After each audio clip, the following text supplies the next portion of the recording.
अस्सलाम वालेकुम, मैं हूं अफसा कोमल। पीटीआई ने पंजाब में तारीख रकम कर दी। तहरीक इंसाफ और इमरान खान साहब के लाख खदशात धांधली के हवाले से जो खदशात थे, उनके बावजूद पंजाब में जमहूरी अमल कल अपना असर दिखाया। कल डेमोक्रेसी ने और अवाम ने बड़ी तादाद में पोलिंग में हिस्सा लिया। ये था तो एक ज़िमनी इलेक्शन, लेकिन टर्न आउट जो 50% के करीब था, उसको देखकर लग नहीं रहा था कि ये ज़िमनी इलेक्शन है, बल्कि एक आम इंतखाबात का तासुर मिला। तहरीक इंसाफ ने 20 में से गैर मुतवक्के तौर पर 15 नशिस्तें अपने नाम की, जिनमें से कुछ बड़े मार्जिन से भी, जिनमें लाहौर शहर की 4 में से 3 सीटें, मुल्तान की एक अहम इलेक्शन जो सीट है उसके हवाले से भी हम कई दिन से बात करते ही आ रहे हैं। और अब परवेज़ इलाही साहब के वज़ीर आला बनने का रास्ता तो खुल चुका है। इमरान खान साहब ने आज गुफ्तगू की, जो आगाज़ में आप सुन भी रहे थे। एक तो उन्होंने खुशी का इजहार किया, उन्होंने कहा कि कौम बेदार हो गई है, और लेकिन साथ ही उन्होंने इलेक्शन कमीशन के हवाले से अपने इल्ज़ामात दोहराए, जहां वो खुश थे बहुत ज़्यादा कि ये बहुत अच्छा नताइज निकले। लेकिन उन्होंने कहा कि इलेक्शन कमीशन ने बहुत जानिबदारी का मुजाहरा किया। चीफ इलेक्शन कमिश्नर ने हमें हराने के लिए हर बार आजमाया और तमाम वसाइल को इस्तेमाल किया और हरासा भी करने की कोशिश की। लेकिन जो आज भी ये सवाल उठा कि खान साहब ने कुछ सबूत सामने नहीं रखे, कम अज़ कम कल क्या हुआ उसके हवाले से कोई सबूत होते, लेकिन उनके धांधली के इल्ज़ामात आगे के हवाले से भी उन्होंने खदशे का इजहार किया। अलबत्ता न्यूट्रल्स को खान साहब ने अपनी इस विक्ट्री स्पीच में मुखातिब नहीं किया। एक तरफ ये मामला है, दूसरी तरफ नून लीग है, जिसको होम ग्राउंड पे ये जो शिकस्त हुई है उसके बाद से अभी तक कोई वाज़े तौर पे बयान सामने नहीं आया है। एक तरफ ये कहा, एक मुलाकातें अहम तो हो रही हैं शहबाज शरीफ साहब की, और जरदारी साहब भी लाहौर पहुंच चुके हैं, लेकिन सवाल ये उठता है कि ऐसा क्या हुआ। ये बात मेंशन करना बहुत ज़रूरी है कि जैसे ही नताइज सामने आ रहे थे, नून लीग ने खुले दिल के साथ अपनी शिकस्त को तस्लीम किया। ये हम बड़े अरसे से रिवायत देख रहे थे कि सामने नहीं आ रही थी। एक एग्जाम्पल थी मुल्तान में सलमान नईम मुस्कुराते हुए जीतने वाले ज़ैन कुरैशी साहब को मिले, जो कि जमहूरियत के लिए अच्छे मनाजिर थे, और मलिक अहमद साहब ने फौरी तौर पर तस्लीम कर लिया कि शिकस्त हुई और नाकामी की वजूहात का जायज़ा लिया जाएगा। लेकिन जो वजूहात हैं क्या, उसके हवाले से भी बड़ी कन्फ्यूजन है कि जो महंगाई थी, जो बोझ इस हुकूमत के ऊपर था, जो वो ये कहते हैं कि पीटीआई की हवाले से हमारे ऊपर ये बोझ था, उसको अपने सर लेना एक वजह बनी, या अपने सियासी कारकुनों के ऊपर प्रेफर करना उन हरीफीन को जिनको खान साहब लोटा कह के बारहा मुखातिब कर रहे थे, उनके हवाले से फैसला है, या फिर इमरान खान का एंटी इस्टेब्लिशमेंट बयानी है जिसकी वजह से पंजाब ने वोट दिया पीटीआई को। इन सब इशूज़ के ऊपर हम बात करेंगे, ख़ास तौर पर जानने की कोशिश करेंगे कि खान साहब के अभी भी तनाज़ात क्यों हैं। ये तो काफ़ी इस तरह का इंतखाब हो, इसमें कोई बहुत बड़ा धांधली के मामलात कल सामने नहीं आए। दूसरी तरफ नून लीग के पास अब फौरी इंतखाबात, नून लीग और इस हुकूमत, इत्तेहादी हुकूमत के पास फौरी इंतखाबात के अलावा क्या दूसरा कोई ऑप्शन है या नहीं है, और वजूहात क्या बनी होम ग्राउंड में हारने की। इन इशूज़ के ऊपर बात करते हैं। हमारे साथ मेरे साथ स्टूडियो में तशरीफ़ फरमाए नून लीग के रहनुमा सेनेटर अफनारुल्लाह खान साहब, सदर तहरीक इंसाफ जनूबी पंजाब सेनेटर ओन अब्बास साहब, और सीनियर तजियाकार इफ्तिखार अहमद साहब, जो कि बहुत गहरी नज़र रखते हैं पंजाब के सियासी मामलात के ऊपर। उनको खास तौर पे हमने आज दावत दी। आप तीनों का बहुत बहुत शुक्रिया। आप लोगों की इजाज़त हो, मैं सेनेटर ओन साहब से आगाज़ करती हूँ, क्योंकि विनर्स फर्स्ट होने चाहिए। तो एक तो मुबारकबाद सेनेटर साहब आपको, आपकी जमात को, एक लैंडमार्क विक्ट्री थी। अभी तक की अगर हम बात करें तो आप लोगों की अपनी क्या असेसमेंट है, आपके हक में क्या बात गई है सबसे ज़्यादा? ये जो महंगाई है, जो नून लीग भी कह रही है कि बहुत बड़ी वजह बनी, या फिर लोटों के हवाले से, जो मुनहरिफीन के हवाले से खान साहब का बयानिया था वो, या फिर सारी चीज़ें मिल मिलाकर?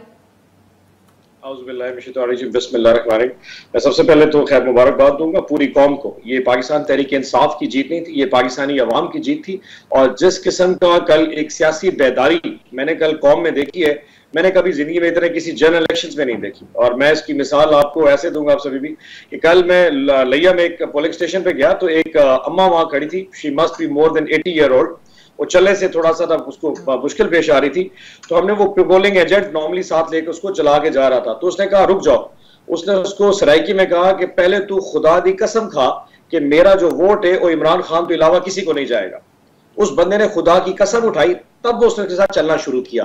अब जिस तरीके से कल, मतलब इस अम्मा की आवाज से देखें कि जिस तरीके से अवाम कल अपने वोट की हिफाजत कर रही थी, इस तरीके से तो कभी भी हमने नहीं सोचा था। यहाँ पे तो एक मतलब वो सरदारों की और वो चौधरियों की और वो ठाकुरों की एक सियासत हुआ करती थी।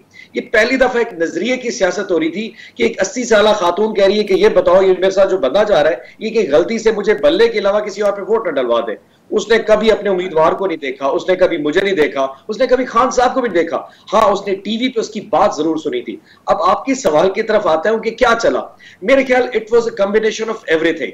खान साहब पिछले 3 माह से पूरी कौम को समझा रहे हैं कि इस वक्त ये जो एक साजिशी एलिमेंट के तहत एक हुकूमत हम पे इम्प्लांट कर दी गई है, एक साजिश के नतीजे में अमेरिका की सरपरस्ती में, और उसके आने के बाद जिस किस्म का एक माशी क्राइसिस पूरी कौम के ऊपर आया हुआ है। महंगाई तो एक फैक्टर है ना, वो तो आपको नजर आ रहा है, लेकिन मईशत जो गिर चुकी है, लोग बेरोजगार हो चुके हैं, मिलें बंद हो रही हैं, कंस्ट्रक्शन इंडस्ट्री चल रही, उसकी हीट अपनी जगह मौजूद थी। जो एक गद्दारी का एक एलिमेंट था वो अपनी जगह मौजूद था, और प्लस जो लोटा था, देखिए बीबी आपने देखा होगा पिछले 88 से अब तक लोटे बहुत हुए, मतलब लोटे हुए, और लोटों को पॉलिटिकल जमातों ने कबूल किया कि ठीक है जी, लोटे होते रहते हैं, सिस्टम का पार्ट है, पार्टी तब्दील करना कोई बड़ी। पहली दफा किसी लोटे को किसी पॉलिटिकल जमात लीडर ने कहा नहीं, ये गलत है, ये इखलाकी इक़दार के खिलाफ है, और कौम ने कहा यस, ये जो लोटा है मैं इसको वोट दूंगा। और जो पॉलिटिकल जमातें, आखिरी चीज, जो पॉलिटिकल जमातों ने हमारे लोटों को ओन किया, हमारे उन गद्दारों को ओन किया, अवाम ने उनको यकसर कर दिया। वो नून लीग के अपने वोटर ने कहा कि हम इसको वोट नहीं देंगे। और ये आप कहते हैं कि वजह बनी आप लोगों की कामयाबी की, ठीक हो गया, ये इन सब चीजों ने आप कहते हैं रोल प्ले किया। अब सेनेटर अफनान साहब, कहाँ राना साहब आके कह रहे थे कि 15 सीटें तो हमारी हैं, बड़ा एतराज़ भी तहरीक इंसाफ ने किया कि आपको पैसे पहले कैसे पता चल गया, लेकिन कहाँ 15 और कहाँ 4 सीटें बमुश्किल। लगता यह है कि आप लोगों के अपने अंदाजे भी, जिस पॉपुलैरिटी की बात ऑन साहब कर रहे हैं कि एक ज़ईफुल उम्र खातून थी, उन्होंने भी बड़े जज्बे का इजहार किया, लगता है खान साहब ने उनको बता दिया कि उनके वोट की अहमियत है, जो सपोर्टर है, लेकिन आप लोग सही तरीके से असेस नहीं कर सके कि ऑन ग्राउंड क्या सूरत हाल है। देखिए, बिस्मिल्लाह रहमान रहीम, पहली बात तो ये है कि हमें इस बात का अंदाज़ा ज़रूर था कि इधर कंपटीशन टफ़ होगा। उसकी वजह यह है कि ये ट्रेडिशनल सीटें PMLN जीतती नहीं हैं। इनमें 20 में से 7 ऐसी सीटें थी जहाँ पे हमारे 2018 में कैंडिडेट भी नहीं थे, और 10 सीटें ऐसी थी जो PTI जीती थी, 10 सीटें ऐसी थी जो इलेक्टेबल जीते थे। तो ये ट्रेडिशनली जो है ये टफ़ सीटें हैं PMLN की पंजाब के अंदर। इसके बावजूद हमने, अगर आप देखें कि जो वोट हमने 2018 में इन सीटों पे लिए और जो अब लिए हैं, उनमें सिग्निफिकेंट डिफरेंस है, ठीक है। और हमने इनकी 20 में से 5 सीटें ली हैं। ये जो इतनी अपना खुश हो रहे हैं ना, ये कहते हैं, ये मरियम नवाज साहिबा ने भी कहा है थोड़ी, ये तो इनकी सीटें थी, इनमें इनकी 5 गई हैं, उसके बाद भी ये खुश हो रहे हैं। और ये मैं जरूर मानूंगा कि इमरान खान से अच्छा झूठ कोई नहीं बोल सकता इस मुल्क में। इमरान खान से अच्छा चूरन बेचना, झूठा चूरन, यानी कि सुप्रीम कोर्ट कह रही है झूठ बोल रहा है, एस्टैब्लिशमेंट कह रही है झूठ बोल रहा है, सारा पाकिस्तान कह रहा है झूठ बोल रहा है, अमेरिका कह रहा है झूठ बोल रहा है, उसके बावजूद वो चूरन बेचे जा रहे हैं। सेनेटर साहब, एक तरफ ऑडियो लीक्स आ रही थी, दूसरी तरफ आप लोग उनके ऊपर केसेस बना रहे थे, ये फरागोगी के हवाले से एक PSC के अंदर मामला, वो दूसरी खातून वाला भी आया हुआ है, ये सारी चीजें मिल मिलाकर, और उसके बाद एक ओवरऑल बुज़दार साहब के हवाले से आप लोगों का एक मौक़िफ़ रहा है, तो पंजाब के अवाम किसी तरह तो रिएक्ट करते, बदला लेते PTI से। देखें, उन्होंने बदला लिया है, मैं ये कह रहा हूँ कि 20 में से 5 सीटें इनकी, ये दे हैव लॉस्ट इट, ठीक है ना। अब दूसरी बात ये कहते हैं कि जी उन्होंने लोटो को जो है वो टिकट नहीं दी, जो DG खान में जिसको दी है वो लोटा नहीं था, या कहते हैं वो किस पार्टी से आया हुआ था, लोधरा में जिसको दी है वो लोटा नहीं था। ये क्या बात कर रहे हैं, आवाम को बेवकूफ़ बना रहे हैं। इन्होंने 4 पार्टियां जब चेंज करने वाले लोगों को, इनका मेन बंदा फवाद चौधरी जो सारे दिन बैठा होता है, 4 पार्टियां चेंज कर चुका है, और वो उसने पूरी ट्राई मारी है पीपल पार्टी में जाने की, और उसको नहीं लिया। तो अब जब कहीं पे नहीं लिया तो जो है वो PTI के अंदर फंस गया। तो लोटे ना करे। जो पार्टी जिसकी बुनियाद लोटों पे है, जिसकी सारे के ज्यादातर MNA लोटे हैं, MPA लोटे हैं, वो आगे लोटों के खिलाफ बात कर रहे हैं, ये भी मतलब कमाल ही है। की तरफ जाती है। इफ्तिखार साहब, आप कैसे पोस्टमार्टम करेंगे? यहाँ पर 2 किस्म के व्यूज हैं। ऑन साहब मुख्तलिफ चीजें रखते हैं, और जिन चीजों की बुनियाद के ऊपर कैंपेन हुई खान साहब ने खास तौर पर की, और सेनेटर अफनान साहब भी कह रहे हैं, मरियम नवाज का भी थोड़ी देर पहले ट्विटर पे पैगाम है, वो कहती हैं कि अपनी 20 सीट्स पर में से 5 पे हार जाने पर ज्यादा गम ना करें। तो आप क्या समझते हैं, क्या वजह रही नून लीग की इतनी बड़ी शिकस्त की और PTI का पंजाब में बोलबाला होने की? जो एंटी फौज स्टांस है PTI का, उसको बड़ी अहमियत हासिल हुई और बड़ा पॉपुलर हुआ वो।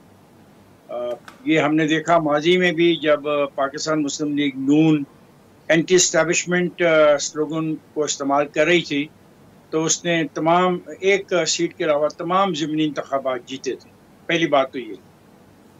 दूसरी बात है कि एक नौजवान वोटर की मौजूदगी जो बाकी साथियों ने नोट नहीं की, वो भी काबिल तवज्जो थी कि नए वोटरों का जो इंदराज हुआ, उसमें जो यंगस्टर्स थे वो कन्विंस हैं कि इमरान जो कह रहा है सही कह रहा है। तीसरी बात है पाकिस्तान मुस्लिम लीग नून की नालायकी और उनकी जो इंतज़ामी सलाहियत है पार्टी को मुनज़्ज़म करने की या पार्टी को चलाने की, वो बुरी तरह कल एक्सपोज हुई। वरना लाहौर की सीटें ऐसी नहीं थी जो पाकिस्तान मुस्लिम लीग नून हार सकती। जी अब लेकिन इफ्तिखार साहब, आज खान साहब ने जो खिताब किया, विक्ट्री स्पीच आपने सुनी होगी, उसमें उन्होंने फिर न्यूट्रल्स का जिक्र नहीं किया। आज उन्होंने अपनी तमाम तनकीद सिर्फ चीफ इलेक्शन कमिश्नर के हवाले से रखी और ये भी कहा कि उन्होंने कोशिश तो बहुत की लेकिन अवाम का इतना बड़ा समंदर निकला वोट डालने के लिए कि वो कुछ असर नहीं हो सका उसका। मोहतरमा, एक भी वाकया ऐसा नहीं बताया जा सकता जहाँ पे इलेक्शन कमीशन ने कोई मुदाखलत की हो या वायलेशन की हो अपने रूल्स की। अब ये इसलिए इलेक्शन कमीशन को टारगेट कर रहे हैं क्योंकि बहुत बड़ा मुकदमा इनका इलेक्शन कमीशन ऑफ पाकिस्तान के पास पेंडिंग है। ये उनको दबाव में आज से नहीं ला रहे, जब से सियालकोट और डस्का के इलेक्शन हुए हैं ये तब से उनको दबाव में ला रहे हैं। तो इनका मकसद कोई नहीं है, वो एक कॉन्स्टिट्यूशनल पोस्ट है। अब ये हर कॉन्स्टिट्यूशनल पोस्ट को दबाव में लाने की कोशिश कर रहे हैं इसलिए कि इन्होंने ये 16 सीटें जीती हैं, 15 सीटें जीती हैं। ऐसा नहीं होता, पंजाब की असम्बली 15 सीटों की खेल नहीं है। मैं इस बहस में नहीं जाना चाहता। आज का जो प्रोग्राम आपका है और अपने आप को वहीं तक महदूद रखें तो बेहतर है, क्योंकि इल्ज़ाम तराशी का कोई फ़ायदा नहीं। हर आदमी ने इसको तस्लीम किया है, जो हारे हैं उन्होंने तस्लीम किया है और अच्छी रवायत हुई है। किसी की जान नहीं, एक आदमी बेचारा शदीद ज़ख्मी हुआ शेखुपुरा के अंदर और खुदा का शुक्र है कि कोई ऐसा वाक़या नहीं हुआ। छोटी मोटी अगर कोई झड़प हुई है किसी पोलिंग स्टेशन पे तो उसी वक्त उसको मैनेज कर लिया गया। एक पॉजिटिव है। और दूसरी ये पॉजिटिविटी है कि अगर ज़िमनी इंतखाब में लोग इस हद तक बाहर आए हैं तो इसका मतलब है कि लोग कॉन्स्टिट्यूशन ऑफ पाकिस्तान, पाकिस्तान के इंतखाबी निज़ाम और पाकिस्तान के इंतखाबी ढांचे में यकीन रखते हैं। ये जो लोग उनको एक नया इंतखाबी ढांचा या एक नया इंतखाबी निज़ाम देना चाहते हैं, ये उसकी भी नफ़ी है। ये कहना कि लोगों को वोट डालने का ढंग नहीं आता, उनको वोट डालने में मुश्किल होती है, इस सब सवालों का जवाब मिल गया। ऐसा नहीं होता, बिल्कुल लोग आए और लोगों ने, हालांकि मौसम में हबस था क्योंकि 2 रोज पहले कुछ मुकामात पे शदीद बारिश हो चुकी थी। सो उन लोगों ने अपने शनाख्ती कार्ड को दिखाया, लिस्ट में अपना उनका नाम देखा गया, उनको उनके हाथ में उनका बैलेट पेपर दिया गया, बैलेट पेपर को उन्होंने स्टैम्प किया, स्टैम्प करके उन्होंने डब्बे में डाला और शाम जो गिनती हुई सब ने कबूल की। तो फिर धांधली फिर कहाँ से आ गई? सही। मैं एक ब्रेक, अगर अफनान साहब इजाजत दीजिएगा, ये कहते हुए कि यकीनी तौर पे इफ्तिखार साहब जैसे कह रहे हैं कि ये प्रोसेस जब होता है ये बड़ी जमहूरियत की जीत होती है, खासतौर पे टर्न आउट ज़्यादा हो, और जैसे इफ्तिखार साहब ने बताया कि नौजवानों की तादाद ज़्यादा निकली है और ये भी एक बड़ी खुश आइन बात है कि जो नौजवान है वो जानते हैं अपने वोट का हक इस्तेमाल करना। एक ब्रेक की तरफ जाते हैं, वापस आएंगे तो फिर हम ये भी डिस्कशन करेंगे कि अब जब PDM और इत्तेहादी हुकूमत सर जोड़कर आज बैठी होगी तो किस हद तक परेशानी होगी इस बात पे कि गलत फैसला किया वोट ऑफ नो कॉन्फिडेंस से हुकूमत में आने का। एक ब्रेक के बाद खुशामदीद। हम बात कर रहे हैं पंजाब के इंतखाबात, ज़िमनी इंतखाबात और उसमें PTI की भरपूर जीत के बारे में। सेनेटर रॉन साहब, ब्रेक से पहले आप गुफ्तगू मुलाहिज़ा कर रहे थे इफ्तिखार साहब की भी। अब एक और मामला ये है कि खान साहब ने जो कैंपेन की, जहां उनकी बहुत सारी बातें अवाम ने बाय की, आपके वोटर ने वो उस बात के ऊपर वोट दिया आकर, वहीं पर उन्होंने कमोबेश तमाम इदारों के बारे में बड़ी सख्त बातें की हैं। मिस्टर X और मिस्टर Y वो कह रहे थे कल परसों तक, आज उन्होंने जीतने के बाद कोई जिक्र नहीं किया। उनका इशारा था इस्टेब्लिशमेंट के हवाले से, वो कह रहे थे हम न्यूट्रल हैं। अब क्या ये जीत होने के बाद खान साहब कम से कम उनको एतराफ़ करना चाहिए कि पंजाब की हद तक वो न्यूट्रल थे? दूसरा, इलेक्शन कमीशन से किस किस्म का एतराज़ है, क्योंकि डस्का का इलेक्शन हुआ था उस पर जिस किस्म के एतराज़ात थे और बाद में दोबारा इंतखाब करना पड़ा और कुछ सबूतों के साथ बातें सामने रखी गई थी। अब कल हमने ऐसी कोई चीज़ मीडिया पर भी रिपोर्ट होती हुई देखी, आप लोगों ने भी सबूत के साथ सामने रही रखी है। और तीसरी और सबसे बड़ी बात है जो निज़ाम इंसाफ है, हमारी अदालतें फैसला देती हैं, अगर आपके मुखालिफ आपकी जमात के आए तो पिछले कुछ दिनों में हमने देखा अदालतों के ऊपर ही तनकीद शुरू हो जाती है। यहाँ पर अगर अदालत फैसला ना देती मुनहरिफीन का तो कहाँ आज आपकी ये वाली जीत होती? कम से कम खान साहब को एतराफ़ करना चाहिए कि इदारे इतने भी बुरे नहीं हैं, क्योंकि ये कौमी इदारों की साख का मामला भी है। अच्छा देखें, जहां तक तो इलेक्शन कमीशन का मामला है, इसका अगर हिस्टोरिकल रिकॉर्ड उठा के देखें तो आपको अंदाजा हो जाएगा कि उनके फैसले हमेशा से ही एंटी PTI ज्यादा रहे। आपको यूसुफ गिलानी अगर के इलेक्शन जब सेनेट का हुआ तो आपको उस वक्त याद होगा तो PTI ने डॉक्टर आरिफ अलवी जो सदर पाकिस्तान है, उन्होंने एक रेफरेंस भेजा था कि सेनेट में शो ऑफ हैंड करा दे। सुप्रीम कोर्ट ने उसके ऊपर वर्डिक्ट दिया था कि जी इलेक्शन कमीशन अगर शो ऑफ हैंड कराना चाहे तो ये बेहतर होगा। इलेक्शन कमीशन ने फौरन इनकार कर दिया। यानी कि एक आला अदलिया ने एक ओपिनियन जारी की थी जिस वक्त इलेक्शन कमीशन के पास एक बहुत अहम मौका था कि जी आप शो ऑफ हैंड के जरिए सेनेट में इलेक्शन करवा दें, नहीं कराया। और आप हिस्ट्री की तारीख की सबसे बड़ा जो पैसा चलाया गया सेनेट में वो 2021 के सेनेट के इलेक्शन में चलाया गया। तो ultimately one way the other election commission उसका हिस्सा बन गया। फिर आप देखिए डस्का के इलेक्शन में, सियालकोट के इलेक्शन में, फैसल वाडा के फैसले के हवाले से हमेशा जो इलेक्शन कमीशन के फैसले पीटीआई के हवाले से बहुत ज्यादा मुतनाज़ रह गए। आप नून लीग के हवाले से कोई एक फैसला दिखा दें। एंड के ऊपर सबसे आपको आखिरी बात याद करा दूं, जब सुप्रीम कोर्ट ने कह दिया कि हर वो शख्स जिसने पीटीआई का वोटर था, अगर उसने वज़ीर आला के इलेक्शन में हमजा को या अपनी जमात के खिलाफ वोट दिया उसको डी नोटिफाई कर दे। उन्होंने डी नोटिफाई कर दिया। अब 5 रिजर्व सीटें जो 3 खवातीन की और 2 माइनॉरिटीज की थी, उनका नोटिफिकेशन का टाइम आया तो इलेक्शन कमीशन ने कानून के मुताबिक, हत्ता कि आपको ये कानून बड़ा क्लियर है, आर्टिकल 224B में लिखा हुआ है कि जनरल इलेक्शन के रिजल्ट के ऊपर आप इलेक्शन जो रिजर्व सीट्स हैं वो नॉमिनेट करेंगे। जब इन्हें कहा गया, उन्होंने कहा जी नहीं, जब तक 17 जुलाई का इलेक्शन नहीं हो जाता बाय इलेक्शन, हम उस वक्त तक नोटिफिकेशन इनका नहीं करेंगे। आखिर फिर हाई कोर्ट को, लाहौर हाई कोर्ट को उसमें इंटरवीन करना पड़ गया और फिर नोटिफिकेशन। वो तो इंटरवीन हो गया ना कौन सा। बात ये है कि आप कल के पोलिंग के अंदर क्या मसला हुआ, वोटर लिस्टों का मामला भी हल हो गया था। इसको जोड़िए नून लीग इस वक्त के इलेक्शन कमीशन ने फॉरेन फंडिंग का फैसला करना इसलिए निशाने पर रखा है। आज तो खान साहब भूल ही गए कि मिस्टर एक्स और मिस्टर वाई का कल वो जिक्र कर रहे थे। आपको बहुत ज्यादा शौक है तो मिस्टर एक्स का नाम आप खुद ही ले लेना, आपको मजा आ जाएगा। मेरा पॉइंट से समझने की कोशिश कीजिए कि उनका रवैया जो बैकग्राउंड में था हिस्टोरिकल, वो बड़ा जबरदस्त रहा। अब कल का मैं सिर्फ इलेक्शन का हाल सुना दूं, कल बहुत सारे वोटर्स जब गए तो हमें इन्होंने नई वोटर लिस्ट इशू कर दी थी। नई वोटर लिस्ट कौन सी होती है? जिसमें 18 साल की उम्र का हर वो शख्स, जो बच्चा जो यूथ था, जो इस आईडी कार्ड बन चुका था, वो वोटर लिस्ट हमारे पास आ गई। जब हम पोलिंग कैंप्स पे गए तो इनके पास पुरानी वोटर लिस्टें पड़ी हुई थी, नंबर 1। नंबर 2, इन्होंने जो सबसे कमाल काम किया कि परसों शिबली फराज अगर कहीं पे गए थे कि जी मैं जाके सिर्फ मीडिया के लिए जाऊंगा अगर धांधली रोकने के लिए, तो शिबली फराज के ऊपर पुलिस भेज दी कि जी इनको केपीके से आए हो और इनके शायद को लोग होंगे। अब शिबली फराज वो है कि अपनी गाड़ी भी खुद चलाते हैं, उनको हरासा कर दिया। कल शहबाज गिल के साथ जो हुआ है, मैं उस वक्त मुजफ्फरगढ़ में लइये में मौजूद था, शहबाज गिल को वहां से मुजफ्फरगढ़ से उठा के जिस थाने में फेंका गया, 8 घंटे यकीन करें उस जी गार्ड्स कौन से जी सिक्योरिटी कंपनी वाले गार्ड्स है ना, ये एफसी की सिक्योरिटी कंपनी और नॉट एफसी के वैसे हम पहने थे सिक्योरिटी, हमने उसका बकायदा असले का लाइसेंस उनके पास मौजूद था। और मजे की बात है कि अगर गार्ड्स मौजूद भी थे तो ये भी कहा कि गार्ड्स लेके चले थे। वो शहबाज गिल को लेके उसको एक ऐसे कमरे में बंद किया जहां पे आम बंदा 10 मिनट नहीं बैठ सकता। अब से माइंडसेट चेक करने की कोशिश करें। पॉइंट क्या है कि हर वो काम जो पीटीआई इनकी धांधली को एक्सपोज करने जा रही थी, और लेटर किससे निकाला? इलेक्शन कमीशन ऑफ पाकिस्तान ने। आपने कभी इलेक्शन कमीशन ऑफ पाकिस्तान को इतने डायरेक्ट इंटरवेंशन करते देखा? जस्ट बिकॉज उसकी अपनी स्टेक है। मैं जवाब दे लेती हूँ, मैं अफनान साहब से इसका, ठीक है, मैं इंटरवेंशन बताता हूँ। बैकग्राउंड में वो कह रहे हैं है, और अगर ना होता तो 20 में से 20 सीटें जीत सकते। मैं बताता हूँ, देखें पीटीआई चाहती ये है कि इनके लिए आरटीएस को बिठाया जाए, इनके लिए 1 पेज बनाया जाए, इनके लिए प्री पोल रिगिंग की जाए, मीडिया को मैनेज किया जाए और पार्टियों से लोगों को तोड़ के इनकी पार्टियों में जमा कराया जाए। वो ठीक है, मीडिया मैनेजमेंट का तो आप लोगों के ऊपर भी इल्जाम लगता है। आरटीएस का वो आजकल कह रहे हैं उनको नुकसान ज्यादा हुआ। नहीं, ये चाहते हैं ना, देखें ना आते बुरी पड़ी हुई हैं। ये समझते हैं कि जब इलेक्शन कमीशन आरटीएस बिठाएगा इनके हक में तो अच्छा है, वो इलेक्शन कमीशन अच्छा है। जब इलेक्शन कमीशन जो है वो फॉर्म 45 नहीं देगा, पोलिंग एजेंटों को बाहर निकलवा देगा और इनको सीटें जितवा देगा कराची में 14, तो तब बड़ा अच्छा है।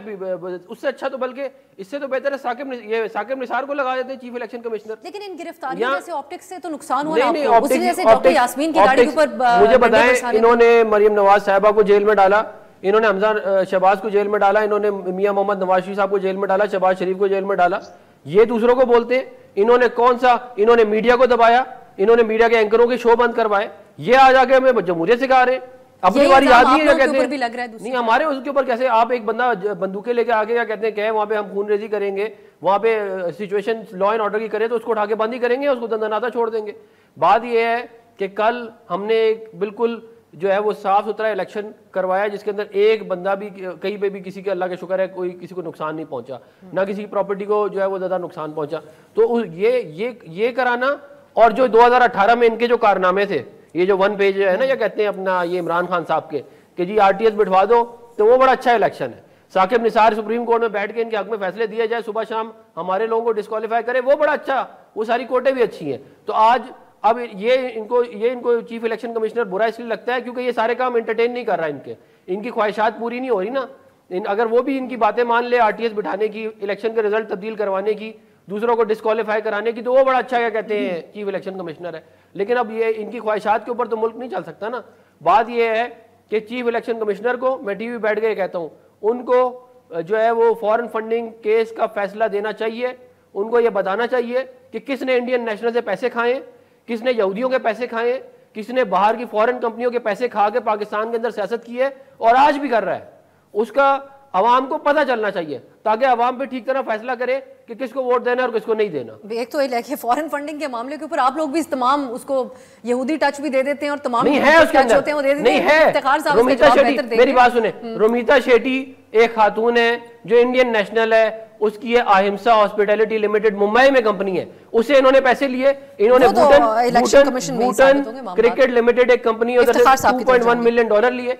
ये इस तरह बाहर पैसे खाते रहे और आगे यहाँ पे पाकिस्तान के अंदर जो है पाकिस्तान के कानून के खिलाफ है ये कि आप बाहर पैसा साहब, जो ये 16 जमातें, आज ये सवाल ज्यादा नहीं उठना चाहिए कि तमाम जमातों का इत्तेहाद, आज फिर ये कहा जा रहा है कि आगे की हिकमत अमली के ऊपर गौर किया जा रहा है, मौलाना साहब और शहबाज साहब और जरदाई साहब आपस में बातचीत करके और इत्तेहादी मिलकर, लेकिन कोई हिकमत थी इस अमल के अंदर जो वोट ऑफ नो कॉन्फिडेंस के जरिए चंद अरसा पहले इमरान खान साहब की हुकूमत घर भेजी, उनके किए हुए मुआशी मामलात थे और उसको कंटिन्यू करते हुए महंगाई का बोझ भी अपने सर लिया और एक बहुत बड़ी वजह बन गया। और ये पंजाब के हवाले से ये ओवरऑल आइडिया कितना खराब था वोट ऑफ नो कॉन्फिडेंस से हुकूमत घर के भेजने के बाद फौरी इंतखाबात न कराने का? देखिए, इस आइडिया पर तो बहस होगी, लेकिन असल चीज़ जो होने वाली है उस पर हम क्यों नहीं बात कर। इमरान साहब को कल कामयाबी हासिल हुई और स्टॉक एक्सचेंज आज बैठ गया। उनको कल कामयाबी हासिल हुई और आज डॉलर की कीमत में बहुत ज़्यादा इजाफा हुआ। अब वो चाह रहे हैं इलेक्शन का प्रोसेस जो है वो 3 महीने का होगा। अगर इलेक्शन कल हम कॉल कर देते हैं अगस्त में, उसके लिए पहले इनको लाना पड़ेगा vote of no confidence against Shahbaz Sharif. अगर वो वोट ऑफ नो कॉन्फिडेंस कामयाब हो जाता है तो फिर इनको चुनना पड़ेगा ऐवान के लिए एक नया लीडर, उसमें कुछ दिन लगेंगे। अब आप देखें, IMF के साथ आपका मुआहदा चल रहा है, इतनी अच्छे इंतखाबी नताइज जो कि एक पार्टी के इनकलाबी रहनुमा ने हासिल किए, उसके अगले दिन स्टॉक एक्सचेंज का भट्टा बैठ जाता है, डॉलर बुरी तरीके से मुतासर होता है, IMF का आपका मुआहदा है, आप गैर यकीनी सूरत हाल की तरफ जा रहे हैं और आप इस गैर यकीनी सूरत हाल को और बढ़ाना चाहते हैं, ये मुतालबा करके कि फिलफौर नए इलेक्शन करवाएं। फिलफौर नए इलेक्शन करवाने का मुतालबा अगर मान लिया जाए तो उसका एक प्रोसेस होगा जो 3 महीने का होगा और उस 3 महीने में सूबाई हुकूमतें और वफाकी हुकूमत नहीं होगी, वहाँ पे केयर टेकर सेटअप होगा।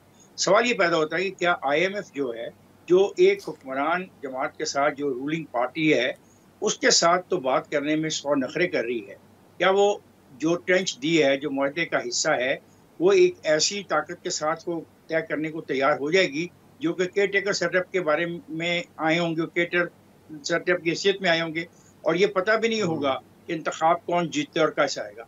अब आप तसव्वुर करें कि उन 3 महीनों में हम कहाँ खड़े होंगे। इस पर कोई बात करने को तैयार नहीं, क्योंकि ये इस पे बात करेंगे तो ये बुरा मना जाते हैं सारे हमारे दोस्त जो फौरी इंतखाब चाहते हैं। अब इनके पास रास्ता सिर्फ यही है कि ये वोट ऑफ नो कॉन्फिडेंस लाएं, शहबाज शरीफ के खिलाफ उसको कामयाब करवाएं, प्राइम मिनिस्टर बनवाएं अपने इमरान खान को, और इमरान खान अपनी मर्जी का चीफ ऑफ आर्मी स्टाफ तैनात करे जो उनकी ख्वाहिश है, और उसके साथ ही वो इलेक्शन में चले जाएं। लेकिन इलेक्शन फिर भी चीफ इलेक्शन कमिश्नर ही करवाएगा, उसको हटाना इनके लिए मुमकिन नहीं है। इनको बियॉन्ड द कॉन्स्टिट्यूशन जाना पड़ेगा अगर इस इलेक्शन कमीशन को ख़त्म करना है या इस इलेक्शन कमीशन को तब्दील करना है।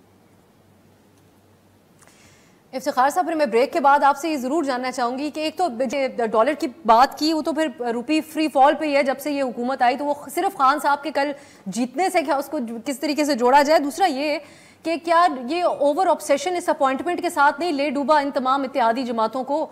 एक ब्रेक के बाद इस बातचीत को भी आगे बढ़ाएंगे और अफनान साहब का कमेंट भी ब्रेक के बाद।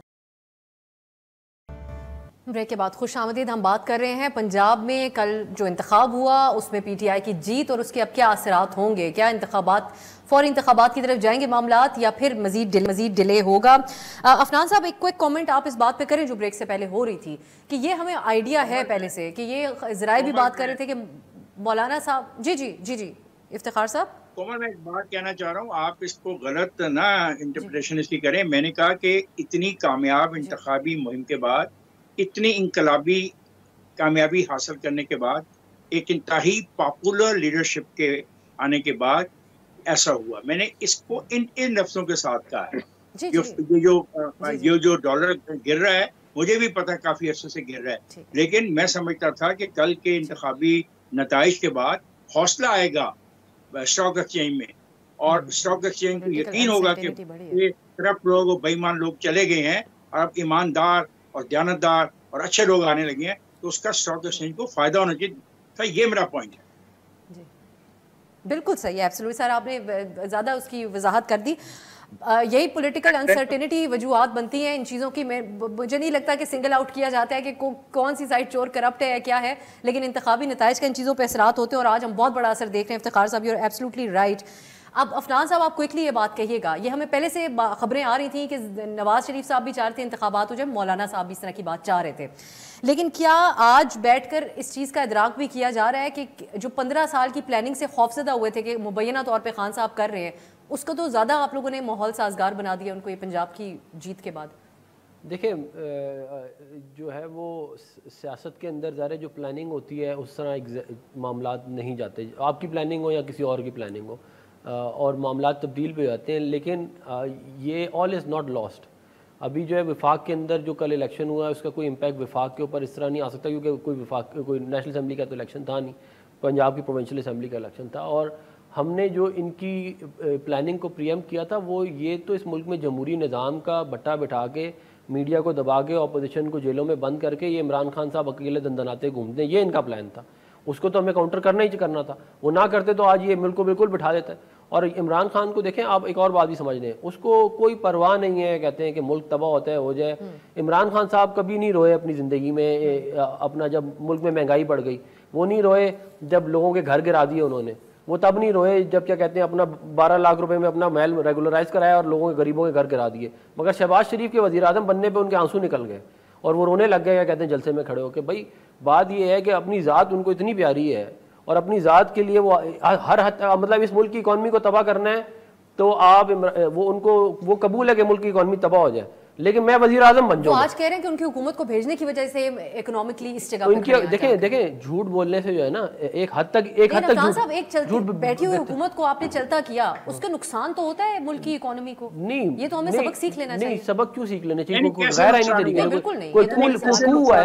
कोई कू हुआ है, कोई गैर आईनी तरीके से किसी की हुकूमत गई है। देखिए मेरी बात सुने, बात ये है कि sorry to cut you off, क्योंकि इफ्तिखार साहब ने सवाल किया, इकोनॉमी के एक्सपर्ट्स ये बात कह रहे थे, बिल्कुल दुरुस्त बात, कि खान साहब ने जो IMF से मुआहदा किया ऑब्वियसली उसी को आप लोगों को भी लेकर आगे चलना पड़ा और जो वो सब्सिडीज दे गए, लेकिन वो ये कहते हैं और शौकत तरीन साहब ये कहते हैं कि हम अपने तरीके से इस चीज को मैनेज कर लेते हैं। कैसे अपने तरीके से? हवा में क्या कहते हैं फरिश्ते आगे इनको डॉलर देते, मतलब कोई तुक होनी चाहिए ना बात की, क्या कहते हैं सर पैर होना चाहिए। पिछले 4 साल तो मैनेज नहीं हुई इनसे इकोनॉमी, डबल कर दिए करते इन्होंने। शौकत तरीन साहब ने बोला ना डबल कर दिए इन्होंने। शौकत तरीन ने कहा कि इन्होंने इनके पुराने जो जितने फाइनेंस मिनिस्टर थे उन्होंने बेड़ा गर्क कर दिया मुल्क की इकोनॉमी का। मैं नहीं कह रहा, इनके अपने शौकत तरीन साहब ने कहा।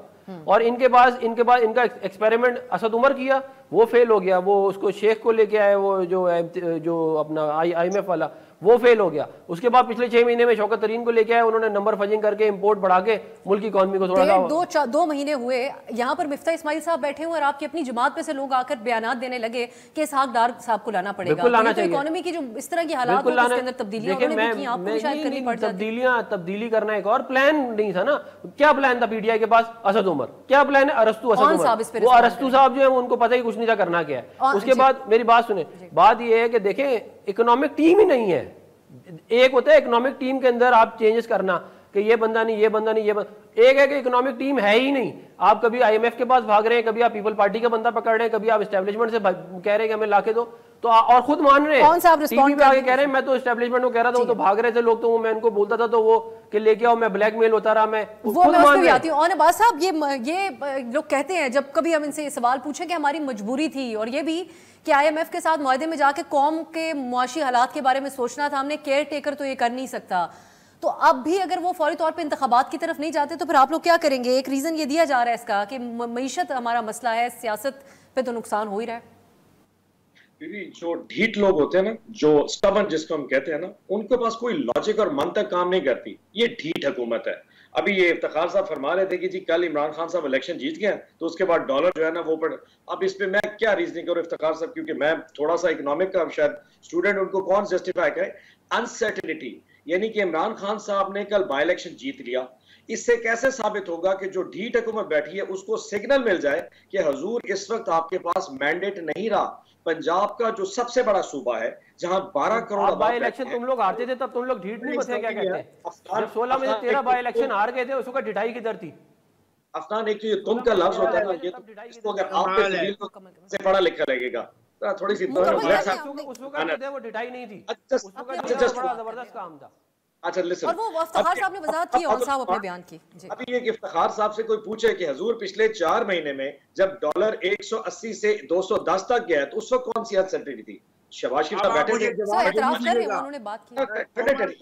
हम रिजर्व्स 22 जवाब देने दीजिएगा। मैं सब जी मैं आऊंगी इफ्तिखार, इस आपके बाद आपके पास आती हूँ साहब के बाद। साहब मुकम्मल करें। ओनली के स्पोक्स पर्सन ही बन चुके हैं हजूर। जब 22 अरब के रिजर्व नहीं सर, आप ऑन साहब इस तरह के प्लीज आप इस तरह मत बात करें हमारे लिए। देखिए आप तीनों मेहमान मेरे लिए बहुत काबिल एहतराम है। इफ्तिखार साहब हमारे सीनियर भी हैं, वो उनकी जो बात है उन्होंने बड़ी वजाहत के साथ। पीटीआई को मैच सेट करने की इतनी आदत पड़ गई है, इंडिपेंडेंट लोग चाहिए ही नहीं। और साहब क्विकली मुकम्मल करें अपनी बात में आगे जाऊंगी। बॉल टेम्परिंग और मैच फिक्सिंग करके आपने तो अचानक दोनों हुकूमती नुमाइंदे इकट्ठे बिठा दिए। मेरा पॉइंट सिर्फ ये है कि अगर जब हमने इन्हें कहा था कि आप हमें हुकूमत कर दें, और प्राइम मिनिस्टर साहब ने और शौकत तरीन ने उस वक्त एस्टैब्लिशमेंट को भी क्लियर किया था कि आप इस वक्त बात करें, इस वक्त अगर आपने इकोनॉमी के साथ हमारी हुकूमत को करने दिया तो इकोनॉमी आपके नीचे बैठ जाएगी, आपके रिजर्व्स खत्म हो जाएंगे, आपकी एक्सपोर्ट, बिकॉज इनके पास वो अहल हुकूमत ही कोई नहीं। और 3 महीने बाद आपने इस मुल्क की इकोनॉमी को तबाह बर्बाद किया, तो आपको मालूम था कि जाते जाते मुल्क की इकोनॉमी तबाह हो जाएगी। जानी अफसर बीबी इस वक्त 4 साल में क्या किया? फिर इसका मतलब मुल्क की इकोनॉमी तबाह करके गए थे आप लोग? से मौजूद नहीं इनके पास, डीजल इंपोर्ट करने के पैसे मौजूद तबाह करके गए ना, इसका मतलब ये नहीं कि आपने फॉरेन एक्सचेंज रिजर्व डिप्लीट कर दिए तब आप चले गए, और उसके बाद आप कह रहे हैं मुल्क की इकोनॉमी तो तबाह ही होनी थी ना। 4 साल इमरान खान जब ढीठों की तरह बैठा रहेगा वज़ीर आज़म बन के मैनर्स के साथ, मैनर्स के साथ, मैं तुझे फिर बार कर रहा हूं मैनर्स के साथ। Let me finish. अगर मैं आपके लीडर का तमीज से नाम ले रहा हूं, तू तमीज से इमरान खान है जो पूरी दुनिया में उससे ज्यादा बदतमीज आदमी को है ही नहीं, तो आप और मैंने और मैनर्स किसी और को जाके सिखाएं। आप लोग इतनी बदतमीजी करते हैं, आपका लीडर इतना बदतमीज है। ये तो देखिए इस तरह की बात मैं नहीं समझती कि किसी को लीडर को ऐसा कहना चाहिए। वेरी फ्रैंकली अगर आपकी लीडरशिप के बारे में ऐसे कोई अल्फाज आपको भी अच्छा नहीं लगेगा। नहीं, और इन्होंने ढीठ पहले बोला, आपने इनको चुप कराया। नहीं मैं चुप करा दूंगा। मैं किस को चुप करवाऊं? चुप कराएंगे कहते हैं वो। मुझे इजाजत दीजिएगा और साहब और अफनान साहब, आप दोनों इजाजत दीजिएगा। मैं इफ्तिखार साहब ने जो बात की वो खुद भी क्लैरिटी भी दे देंगे इस बात के ऊपर। जाती हूँ नहीं, बराए मेहरबानी मैं समझती हूँ कि हमें बड़ा अच्छा एक डेमोक्रेटिक प्रोसेस चल रहा है। चलें एक ब्रेक की तरफ जाते हैं, एक ब्रेक की तरफ जॉन साहब मैं जाऊंगी। बड़ा अच्छा प्रोसेस चल रहा है जिसको हम यहाँ पे अप्रिशिएट कर रहे थे, तो मैं समझती हूँ कि यहाँ भी तहमुल का मुजाहरा आप लोग कीजिएगा। और ब्रेक से वापस आके फिर इफ्तिखार साहब की तरफ दोबारा जाऊंगी। वो जो बात कर रहे थे वो खुद ज्यादा बेहतर समझा पाएंगे कि बात अब इकोनॉमी की तरफ आप लोग लेके चले गए। एक ब्रेक के बाद खुशामदीद। वक्त बहुत कम है, मैं क्विक कमेंट आप तीनों मेहमानों का चाहूंगी। इफ्तिखार साहब, आप जो बात हो रही थी उसमें जो भी आप कहना चाहें, क्योंकि बात इस तरफ चली गई है, तो दोनों ही जमातें जो मौजूदा इकोनॉमी की सूरत हाल है उसकी जिम्मेदार नहीं है। दोनों में से कौन सही बात कर रहा है जब IMF का वही मुआहदा लेकर ये भी आगे चले PMLN की गवर्नमेंट? कमल देखो, IMF का जो मुआहदा है उसको अब कोई भी इनकार नहीं कर सकता। जो हुकूमत भी आएगी उसको उस पर अमल करना होगा। मेरी बात शायद वो समझ नहीं पाए। मैंने तो तारीफन उनकी तारीफ की थी कि इतनी पॉपुलर जो रिजल्ट आया है उससे तो स्टॉक एक्सचेंज को हौसला होना चाहिए था। मैंने तो ये कहा, पता नहीं वो क्या मतलब लेगी और कैसे लेंगे। और एक बात मैंने कही और मैं दोहराए देता हूँ, इलेक्शन की बात कर रहे हैं ना आप इलेक्शन करवा लीजिए, अब फिर देखिए कि इक्तिसादी सूरत कहाँ जाती है। और मैंने जिन खदशात का इजहार किया खुल के किया, दोबारा दोहराने का फायदा कोई नहीं है। उस दौर में जो गैर यकीनी सूरत बढ़ेगी उससे आपकी इक्तिसादी सूरत तबाही की तरफ जाएगी। ऑन साहब, आप लोग इस मुतालबे के ऊपर कायम रहेंगे कि फौरी तौर पे इंतखाबात हो? जिस तरफ इशारा करें इफ्तिखार साहब, उसके बावजूद भी अगर ऐसे मामला बनते हैं मजीद? भी दो पॉइंट है। पहला तो इफ्तिखार साहब का जो पॉइंट है, ये थोड़ा सा मैं इससे एग्री नहीं करता कि इस वक्त वाहिद हल वो फ्री एंड फेयर इलेक्शन है। आप इलेक्शन कराएं। अगर आज 3 महीने पहले इलेक्शन अनाउंस कर देते तो एक नई गवर्नमेंट आ जाती, उसके पास मैंडेट होता, अवाम की मैंडेट होता, और उसके बाद वो IMF के साथ चलता ना चलता, उनकी बात मानते ना मानते, उनके पास एक क्लियर रोड मैप जरूर होता। अनसर्टेनिटी की वजह यह है कि एक गवर्नमेंट है जिसके पास इस वक्त मैंडेट नहीं है, जिसको अमेरिका ने यहाँ पे पोस्ट करके इम्प्लांट करके हमारे सर पे बिठा दिया है एक साजिश के नतीजे में, और वो यहाँ पे हुकूमत कर रही है। जूजा अफनानुल्लाह ने जो बात की है, मैं इसे बार करना इसको भी समझाता हूँ, लेकिन शायद इसको समझ नहीं पाएगा, मैं थोड़ा समझा दूं। मैंने कभी भी किसी पॉलिटिकल लीडरशिप मुझे आप समझाएं ना। अब मेरी बारी है। बात ये है कि आप अफरान साहब, मैं एक रिक्वेस्ट करी, क्विक कमेंट। नहीं, मैं क्विकली उनको कंप्लीट कमेंट में यही कहूंगा कि बात ये है कि जिन लोगों को पता नहीं है जाना तो सब लग जाएगी। 2 मिनट के लिए सुन लो। आपके पास 4 साल इकोनॉमी को डुबा के तुम लोग चले गए हो, उसके बाद आके हमें दर्द दे रहे हो कि मुल्क कैसे चलाना है। आप बताएं डबल कैसे हो गए कर्जे, महंगाई आप लोग छोड़ के गए, कीमतें आप लोग बढ़ा के गए, आज आके आप लोग दर्द दे रहे हो कि क्या होना चाहिए। ऐसे ऐसे आपसे बड़ा कोई अफलातून नहीं है ये कहते। आपके लीडर ने इस मुल्क को तबाह बर्बाद कर दिया है, और उसके बाद आके आप टीवी पे भाषण दे रहे हो कि क्या होना चाहिए क्या नहीं होना चाहिए। तो आप अपना गिरबान देखें, और जितने आपने दूध और शहद की नहरें KPK में बहाई है ना, उसका हमें बताएं कि क्या किया आपने। 9 साल वाले वहाँ पे आपकी हुकूमत ने क्या किया वहाँ पे। अपना क्विक कमेंट कर दें। क्विक कमेंट नहीं, एक तो पता नहीं इन लोगों को शायद फ्रस्ट्रेशन में तमीज के सारे दायरे से बाहर निकल जाते हैं। और मैंने जो कह रहा था वो ये कह रहा था, हमने आज तक किसी अपोजिशन की, हमारी जो मुखालिफ जमातें, उनकी पॉलिटिकल लीडरशिप को इस तरीके से नाम नहीं पुकारा। Somehow इन लोगों को शायद पता ही कोई नहीं कि नजरिया गालियां दी हैं। आप लोगों ने खवातीन के खिलाफ झूठे केसेस बनाए हैं, आपने लोगों को जेलों में डाला है।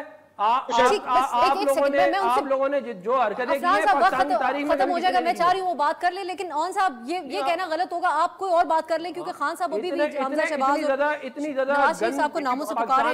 रुकिएगा अफरान साहब, प्लीज उनको मुझे ऑन साहब को कंप्लीट करने देना। ऑन साहब, इन लोगों को शायद इश्क का अंदाजा नहीं। मेरे जैसे कई पॉलिटिकल वर्कर्स को खान साहब ने एक उस्ताद के तौर पे सियासत में लेके आए थे। ये तो शायद पैदा हो गया ना उस्मान मुशाहिदुल्लाह के घर, और यहाँ पे सियासत में उठ के आ गया। हम 14 साल से छोटे पॉलिटिकल वर्कर्स थे खान साहब के हाथ, हमारे लिए वो वालिद का दर्जा रखते। मैं बताऊं तुम लोगों ने क्या कारनामे अंजाम दिए। तुम लोगों ने बनी गाला में जो टीचिंग करता है ना इमरान खान, वो सारा पाकिस्तान जानता है कि कैसे लीडर पैदा करते हैं, कैसे लीडर पैदा हुए ना, तुम्हारी पार्टी में सारा पाकिस्तान जानता है। तो ये ना बताओ कि तुम लोग जिस तरह तुम लोग आए हो, मेरे पास वक्त खत्म हो गया, लेकिन तुम्हारी पार्टी में पूरी बात तो नहीं हम आगे बढ़ा सकते, क्योंकि अब जिस किस्म की बातचीत हो रही है, मुझे आपको रोकना पड़ेगा सेनेटर अफनान साहब। सामने कर करके कहते हैं लीडर बन गए हो, मुझे आपको रोकना पड़ेगा। मैं नहीं समझती कि ये मुनासिब तरीका है, और ये ना कुछ और है, बीच में आगे कहते हैं दलील नहीं है। ये दलाइल के साथ बात करनी चाहिए, और जहां आप लोगों ने एक बड़ा अच्छा रिवायत कायम की शिकस्त को तस्लीम करके, इस किस्म की बातें नहीं होनी चाहिए, और नेम कॉलिंग भी नहीं करनी चाहिए। आज मैं चाहती थी कि हम कंक्लूडिंग रिमार्क्स लेते, लेकिन अनफॉर्चुनेटली नहीं हो सका ऐसा। सेनेटर अफनानुल्लाह खान साहब, सेनेटर ऑन अब्बास साहब, बहुत शुक्रिया। इफ्तिखार अहमद साहब, खुसूसी तौर पर आपका प्रोग्राम के लिए टाइम निकालने के लिए बहुत शुक्रिया। कल नाजरीन आपसे मुलाकात होगी। खुदा हाफिज। हर पीर से जुमा अपने फेवरेट शो न्यूज़ आई को यूट्यूब पर देखने के लिए डॉन न्यूज़ के ऑफिशियल यूट्यूब चैनल पर आइए, उसको सब्सक्राइब कीजिए और बेल आइकन को प्रेस कीजिए।